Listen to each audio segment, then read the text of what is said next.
Hello friends, welcome back to my channel. मेरा नाम आकांक्षा देव है और आप देख रहे हैं इंटेलेक्ट बूस्टर।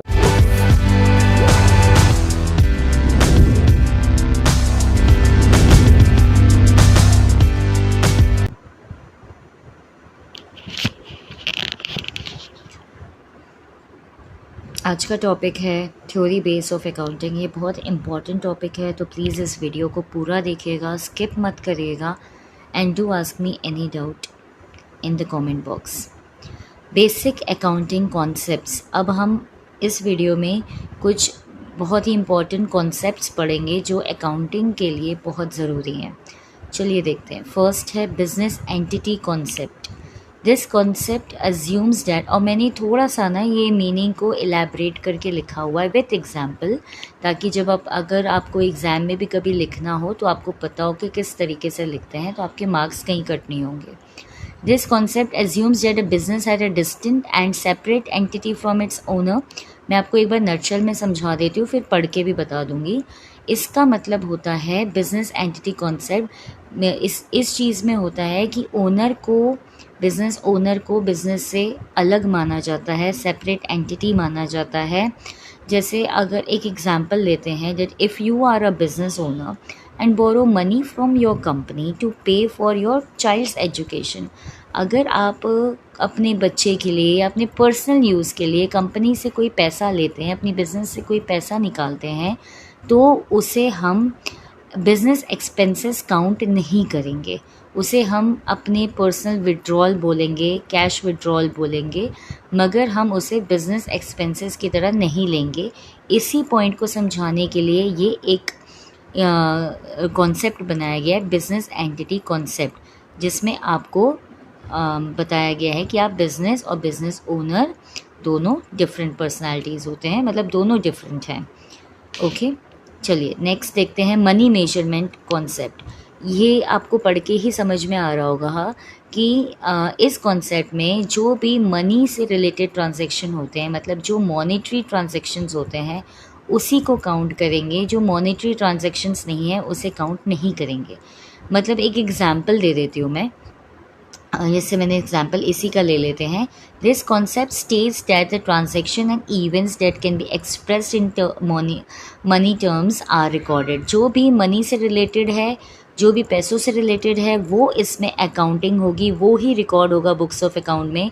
जो नॉन मॉनेटरी ट्रांजैक्शंस हैं उसे रिकॉर्ड नहीं करेंगे, जैसे अपॉइंटमेंट ऑफ मैनेजर हो गया, कैपेबिलिटीज़ ऑफ ह्यूमन रिसोर्सेज हो गया। इसमें कहीं पे भी पैसा नहीं आ रहा है, इसमें कैसे कहीं पे भी मनी का टर्म नहीं हो रहा है, मॉनेटरी यूज़ नहीं हो रहा है, तो ये रिकॉर्ड नहीं होगा। जैसे कि एग्जांपल ले लेते हैं कि एक ऑर्गेनाइजेशन है जिसकी 2 बिल्डिंग्स हैं, 15 कंप्यूटर हैं, 20 ऑफिस टेबल्स हैं। इन सबको हम रिकॉर्ड नहीं करेंगे क्योंकि ये फिज़िकल यूनिट है, ये मॉनेटरी यूनिट नहीं है। तो जहाँ पे भी मॉनेटरी यूनिट होगा उसे ही कंसिडर किया जाएगा। इसी का मतलब होता है मनी मेजरमेंट कॉन्सेप्ट। नेक्स्ट देखते हैं गोइंग कंसर्न कॉन्सेप्ट। ये सब इतना इजी है और मैं आपको इतने अच्छे तरीके से समझाऊंगी कि आपको ये सिर्फ नाम पढ़ के ही आपको क्लैरिटी आ जाएगी कि हमें इसके अंदर क्या है, इसके अंदर हमने क्या क्या डिटेलिंग्स लेनी है। वैसे मैंने आपको सारी मीनिंग दी है, प्लीज़ आप अच्छे से इसकी मीनिंग्स पढ़िए। मैं एग्जाम्पल के साथ लिखी हूँ और आप ऐसे लिखेंगे तो आपके मार्क्स कट नहीं होंगे। गोइंग कंसर्न मतलब ये होता है कि अगर बिज़नेस में कभी भी कोई प्रॉब्लम आती है किसी भी रीज़न से, मगर बिज़नेस बंद नहीं होता है, उसको हमने आगे कंटिन्यू करना ही होता है, इसलिए हम बोल रहे हैं गोइंग कंसर्न कॉन्सेप्ट। ठीक है, चलिए मैं आपको ये पढ़ के बताती हूँ। This concept assumes that the business shall continue to carry out this operation indefinitely for a long period of time. अगर हम कोई भी बिज़नेस स्टार्ट करते हैं तो उसको 1 साल 2 साल के लिए नहीं करते हैं। हमेशा एक बिज़नेस ओनर का यही होता है कि हमारा बिज़नेस सालों साल चले, बहुत लंबा चले और प्रॉफिटेबल हो, है ना। तो it provides a very basis और available in the balance sheet. An asset may be defined as a bundle of services. A machine purchased for rupees 2 lakh and its estimated useful life is 10 years. Obviously machine अगर हम लेते हैं तो हम estimate करते हैं कि यार 10 साल तो वो चलेगी। अब the cost of machinery is spread on suitable basis over next 10 years for a certainty in the profit loss for each year. ठीक है। अब हर हर बार आपको प्रॉफिट हो ये हम सोचते हैं, पर ऐसा हो ये ज़रूरी नहीं है ना। हमें लॉस भी कभी कभी देखना पड़ता है बिजनेस में। The total cost of the machine is not treated as expenses in the year of purchase itself. मैंने ये पैराग्राफ आपको पढ़ के सुनाया है। मेन कॉन्सेप्ट ही यही है कि जैसे कुछ भी प्रॉब्लम हो, जैसे एक और एग्जांपल लेते हैं, जैसे एक जनरल मोटर्स हो गए या कोई भी एक कंपनी ले लो जो मोटर की कंपनी है। तो अगर वो जैसे फाइनेंशियली डीलिंग में या फाइनेंशियली क्रंच चल रहा है, उनको फाइनेंशियली प्रॉब्लम चल रही है और वो प्लानिंग टू फाइल फॉर बैंकक्रप्सी, मतलब उनका इतनी प्रॉब्लम है कि वो बैंकक्रप्ट हो गए हैं और शायद वो अपना बिज़नेस बंद कर दें। मगर हमने पूरी कोशिश करनी होती है, बैंक्स भी हमें हेल्प करते हैं, गवर्नमेंट ऐसी बहुत सारी पॉलिसीज़ निकाली हैं, बहुत सारे फेवरेबल स्कीम्स हैं हमारे लिए, जिसमें हमारे को ये गोइंग कंसर्न कॉन्सेप्ट बहुत हेल्पफुल होता है। जैसे एक फेडरल गवर्नमेंट ने, जैसे मैं एग्जांपल दे रही हूँ, जो एक मोटर कंपनी थी जो बहुत ज़्यादा बैंकक्रप्ट हो गई थी, उसका बिल्कुल बिज़नेस बंद होने वाला था, मगर एक फेडरल गवर्नमेंट ने हेल्प किया और उसको इस प्रॉब्लम से निकाला। किसी भी वे में हम कोशिश करते हैं कि हमारा बिज़नेस बिल्कुल भी बंद ना हो, तो इसी को हम कहते हैं गोइंग कंसर्न कॉन्सेप्ट, कि कोई भी प्रॉब्लम हो मगर हमारा बिज़नेस बंद नहीं होना चाहिए। नेक्स्ट है accounting period concept. Accounting period concept का मतलब ये होता है, accounting period refers to span of time at the end of which financial statements are prepared to know the profit and loss। Obviously हम हर साल अकाउंटिंग करते हैं ताकि हमें ये पता चले अकाउंटिंग क्यों की जाती है, ताकि हमारा जो बिज़नेस है वो प्रॉफिटेबल है कि नॉन प्रॉफिटेबल है, किस पोजीशन में है, इसीलिए हम अकाउंटिंग किए जाते हैं। इसके लिए हमें करेक्ट इन्फॉर्मेशन चाहिए होती हैं, इन्फॉर्मेशन इज़ रिक्वायर्ड। कहीं पे भी अगर क्लैरिटी ना हो, सारी चीज़ का आपके पास पूरी इन्फॉर्मेशंस ना हो, तो वहाँ अकाउंटिंग करने में प्रॉब्लम आती है। जैसे bankers require information periodically because they want to ensure safety and returns of their investment. अगर आप बैंकर के पॉइंट ऑफ व्यू से अगर देखते हैं तो वो ऑब्वियसली हर साल का पूरा एक एक दिन का स्टेटमेंट देखेगा कि भाई हमने कहाँ पे पैसे दिए हैं और उसके कितने रिटर्न आ रहे हैं, नहीं आ रहे हैं, कोई लोन किसी ने स्किप किया है, किसका लोन पेड है, अनपेड है। अगर आप ये चेक नहीं करेंगे तो आपको एट द एंड जब आप अकाउंटिंग करेंगे तो फिर आपको पता ही नहीं चलेगा कि आपका जो बिज़नेस है वो प्रॉफिटेबल है कि नहीं। इसीलिए बहुत ज़रूरी है अकाउंटिंग करना, इन्फॉर्मेशंस करेक्टली मेंशन करना, एंट्री करना, सारे ट्रांजैक्शंस करना। ठीक है। नेक्स्ट है कॉस्ट कॉन्सेप्ट। इसका मतलब होता है कि according to this concept all the assets are recorded in the book of account at the purchase price which includes a purchase price. मतलब अगर आपने एक एसेट लिया है जो 1 लाख रुपए का है, उसमें 10,000 का इंस्टॉलेशन का खर्चा आ गया, तो अपने बुक्स में ऑब्वियसली एंट्री करेंगे ना 1,10,000 की, आपके 1,10,000 लगे हैं। तो this concept is historical in nature. मतलब जो कॉस्ट कॉन्सेप्ट, मतलब जो भी आपकी कॉस्टिंग लग रही है उसे आपको शो करना है। If the machine purchase 75,000 the purchase of will remain same for all the years to come. ठीक है। दो द मार्केट में चेंज, इसका मतलब ये है अगर हमने एक कॉस्ट निकाली है, अगर एक मशीन का या किसी भी एसेट का या जो भी चीज़ आप यूज़ कर रहे हैं उसकी अगर आप एक कॉस्ट निकाली है, तो हम जो बिज़नेस मैन होते हैं, जो ये बिज़नेस करते हैं, वो कोशिश करते हैं कि वो हर साल इसका रेट ना बार बार चेंज करें ताकि स्टेबिलिटी मेंटेन रहे, है ना। मार्केट वैल्यू भले ही चेंज हो, पर आप अपनी एक वैल्यू को स्टेबल रखते हैं ताकि जो बीच का हिडन प्रॉफिट है वो आपका हो, है ना। नेक्स्ट है ड्यूअल एस्पेक्ट कॉन्सेप्ट। ड्यूअल मतलब आपको समझ में आता है दोनों तरफ का। पहले मैं आपको इजी वे में समझा देती हूँ। हर चीज़ के दो एस्पेक्ट होते हैं, है ना। अब जैसे अगर हमने क्या बोलना चाहिए, अगर हम परचेस कर रहे हैं, तो परचेस अगर हम जब करते हैं तो क्या होता है, एक तरफ से हम पैसा देते हैं, एक तरफ से सामान आता है। जब हम सेल करते हैं तो एक तरफ से सामान जाता है और एक तरफ से हमें पैसा मिलता है। तो इसी को हम कहते हैं डुअल एक्सपेक्ट कॉन्सेप्ट। क्योंकि जैसे दिस यहाँ पे क्या है, हाँ, it states that every transactions entered in the book has to aspect. जैसे मैंने आपको समझाया एक तरफ आप देते हैं, एक तरफ आप ले रहे हैं। तो man as a started business with cash 50,000। उसने 50,000 से कैश डिपॉजिट करके, कैश इन्वेस्ट करके अपना बिजनेस शुरू किया, है ना। तो यहाँ पे उसके ट्रांजैक्शन क्या हुआ, उसका कैश बढ़ा, ऑब्वियसली लाइबिलिटी भी बढ़ेगी। ये जो इक्वेशन जो आता है ना, मैं आपको इसका नेक्स्ट वीडियो में बताऊंगी कि अकाउंटिंग इक्वेशंस कैसे बनाते हैं। जैसे asset equals to liability plus capital, ये एक इक्वेशन है, इसको मैं नेक्स्ट वीडियो में आपको पूरा समझाऊंगी। सिंपली अभी ये है कि डुअल एक्सपेक्ट मतलब हर चीज़ के दो एक्सपेक्ट होते हैं। ओके, नेक्स्ट पॉइंट है रेवेन्यू रिकग्निशन का concept, that is realisation concept. अब रियलाइजेशन का मतलब ही आपको समझ में आ रहा होगा, जो चीज़ें हमें उस समय रियलाइज़ हुई हैं, जो चीज़ें जब तक हमें मिलेंगी नहीं हम उसकी एंट्री नहीं करेंगे। ये मैं आपको इसकी हेडिंग पढ़ के बता रही हूँ। नेक्स्ट हम इसका मीनिंग समझते हैं। Revenue is considered to have been realized when the transaction has been entered and obligations to receive the amount has been established. In other words, when we receive right to receive revenue, that is called revenue is realized. For an example, जैसे अगर मान लीजिए कि when the goods are delivered to customer, जब तक customer को goods deliver नहीं हो जाएंगे तब तक हम उसे नहीं मानेंगे कि हाँ हमें वो पैसे मिल गए हैं या वो रेवेन्यू हमारा रियलाइज हो गया है।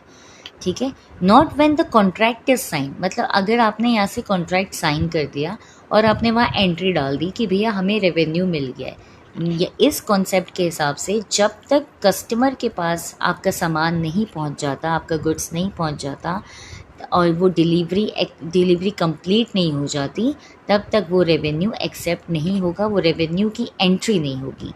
इसका यही मतलब है revenue recognition concept, realisation concept. जब तक हमें पैसा मिलेगा नहीं हम उसकी एंट्री नहीं करेंगे। Next, matching concept.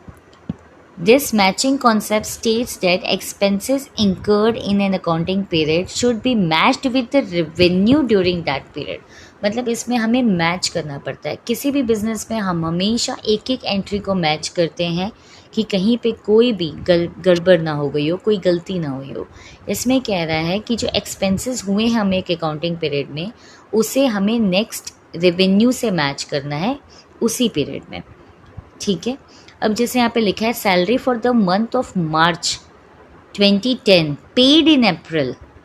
ठीक है, नेक्स्ट ईयर चालू हो गया, is recorded in the profit and loss of the year ending in March 2010, not in the year when it is realised. इसमें देखिए दो चीज़ों का डिफरेंस आ रहा है मैचिंग कॉन्सेप्ट और रियलाइजेशन में।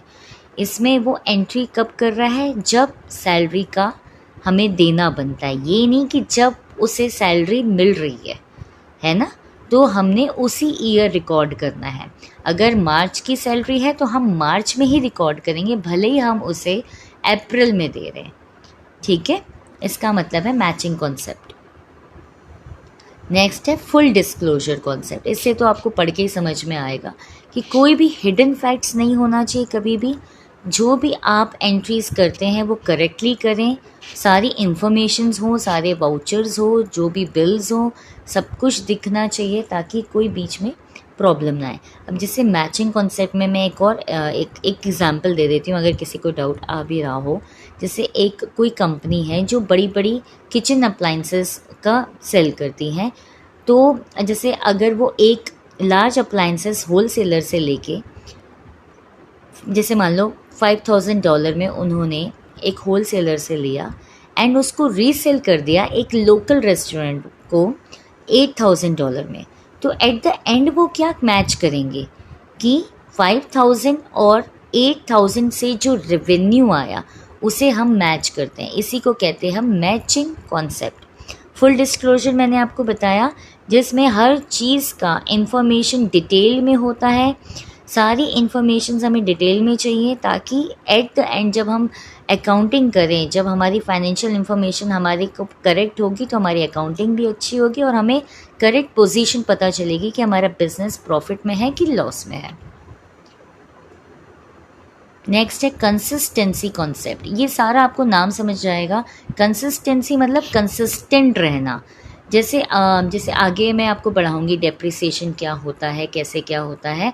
अब जैसे एक एग्ज़ाम्पल लेते हैं, एक कंपनी है जो स्ट्रेट लाइन मेथड फॉलो करती है। डेप्रिसिएशन का मतलब क्या होता है, अगर जैसे किसी एसेट की वैल्यू डिक्रीज़ होती है, अगर हम कोई मशीन लेते हैं, कोई कार लेते हैं या कोई भी चीज़ लेते हैं, तो ऑब्वियसली उसकी वैल्यू डिक्रीज़ होती है ईयर टू ईयर।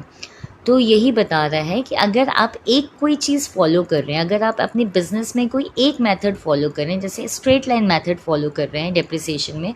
अभी जिसको नहीं समझ में आ रहा होगा कि डेप्रिसिएशन क्या होता है, मैं आगे आपको कुछ वीडियोस आएंगी मेरी डेप्रिसिएशन पे, उसमें मैं आपको पूरा बताऊंगी कि स्ट्रेट लाइन मेथड क्या होता है एंड रिटन डाउन वैल्यू का मेथड क्या होता है, वो मैं आपको बताऊंगी। अभी हम सिंपल लैंग्वेज में ये समझते हैं कि अगर कोई कंपनी एक मेथड फॉलो कर रही है, तो उसे साल जो आगे वाले साल हैं, जो कमिंग ईयर्स हैं, उसमें आपको सेम मेथड फॉलो करना चाहिए।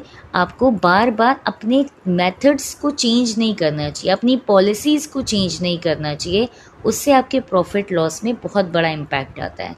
तो इसका यही मतलब है कंसिस्टेंट होना।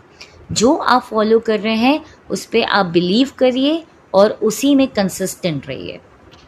नेक्स्ट है प्रूडेंस कॉन्सेप्ट को कंजर्वेटिज्म कॉन्सेप्ट भी बोलते हैं। इसका मतलब होता है कि सारे लॉसेस को कंसिडर किया जाता है but not the prospective profit.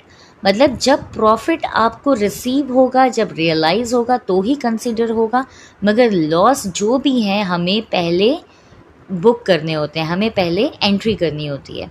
It means profit should not be recorded until it is realise. देखिए मैंने बताया, जब तक रियलाइज़ नहीं हुआ है तब तक बिल्कुल आप रिकॉर्ड नहीं करेंगे, but all the losses realise हो चाहे एस्टिमेटेड हो कि हाँ ये होने वाला है, उसे आप रिकॉर्ड करेंगे, even those which has remote possibilities to be recorded in the book.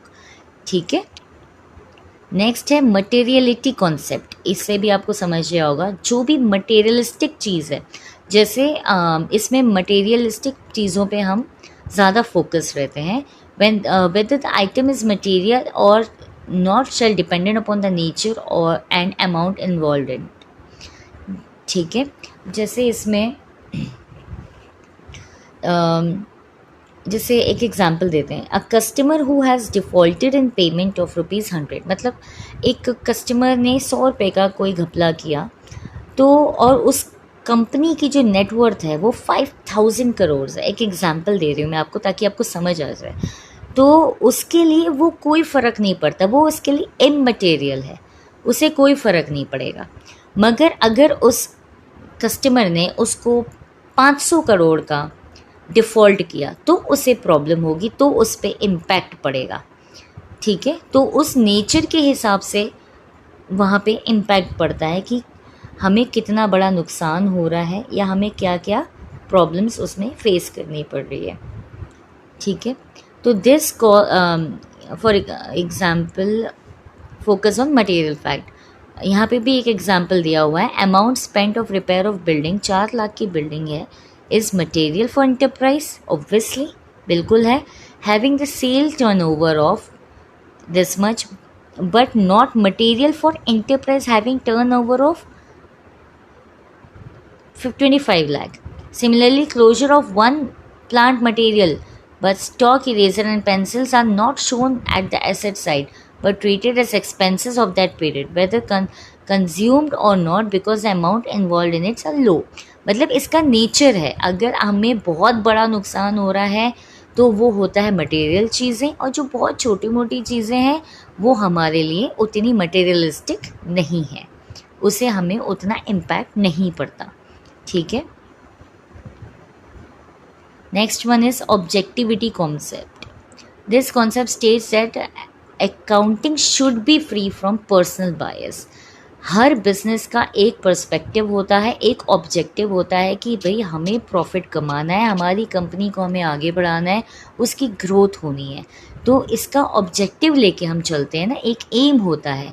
तो हम कहीं पे भी बायस नहीं हो सकते हैं अपनी कंपनी को लेके कि हमारा ये कोई अगर मान लो कोई रिश्तेदार काम कर रहा है या वो लेज़ी हो रहा है या कुछ कर रहा है तो हम उसे एग्जेम्प्ट कर दें या उसको हम कुछ ना बोले, क्योंकि हमारी एट द एंड हमारा एम है प्रॉफिट मेकिंग।